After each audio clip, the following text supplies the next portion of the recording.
let's just start with some of the warning signs that parents need to look out for if they think their child could be being bullied. Sure. Good morning, Michelle. So this is an important topic because 1 in 5 school-age children do report being bullied. And then when they go to middle school, 1 in 3 report being bullied. So this is an overarching issue. And there are some signs that we can look out for. If kids are withdrawing or they're having school refusal, those are more obvious signs. But sometimes kids feel so embarrassed and shameful if they are being bullied, they may not say something to the bully or to anybody at school or a parent. So it's really important that collectively kids look out for each other. If you see somebody sitting alone at lunch, then we do need to have encouragement of positivity in terms of the interaction. So whether our kid is the bullier or is being bullied, that might not be as much of an issue as much as I encourage kids for peer support to step in and advocate for a friend who you might be seeing being bullied.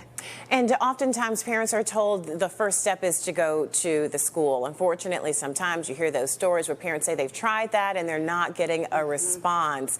What would be the next step? I mean, that peer support obviously would be great for, the child to feel like they're not alone, but what does the parent do when they feel like they're not getting any support? So a lot of schools do have a non-bully tolerance or no tolerance bullying policy. Thank you.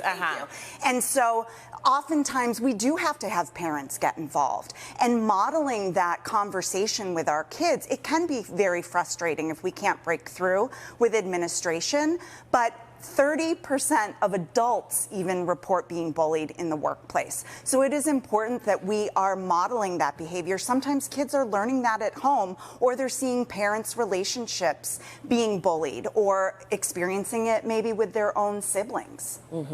So when you address this at home, what kind of conversations do you need to have with your child, even if they're not being bullied, maybe just to prepare them for a potentially tough situation? Having open-ended conversation. So sometimes as parents we get frustrated, we may ask how our child's day was and they say fine, and then they go back to their screen or start doing homework. But really ask open-ended questions. Who did you sit with at lunch? What were your interactions like? Who is your friend? Who do you see as being left out? So really engaging in having open-ended, honest communication with our kids. Potentially getting ahead of the issue or detecting if there is an issue before it gets to the point where the school is notifying you, or you're seeing even tougher signals that something is drastically wrong. Yes, we can be proactive. Absolutely. Kelly Kitley, thanks so much for being with us as always this morning.